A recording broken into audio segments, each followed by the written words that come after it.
Εάν σας κάνει attack με P.E.K.K.A, μπορείτε να το καουτάρετε με το Goblin Gang, το τοποθετήστε το πίσω του και δεν θα κάνει damage στο tower.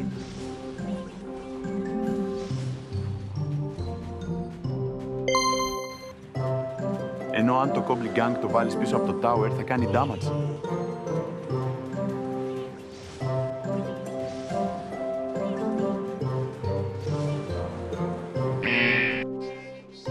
Όταν σας βάζει mini P.E.K.K.A μην τα βάζετε τόσο κοντά γιατί θα κάνει damage στο tower.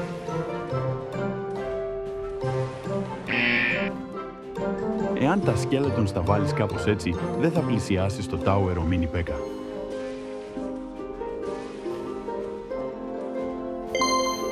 Εάν σας κάνει επίθεση με τη Mother Witch, μην βάλετε για count τα skeletons.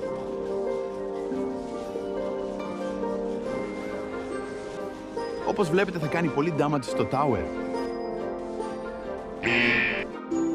Αλλά αν θέλετε αφήστε την να κάνει λίγο damage και μετά να τα βάζετε.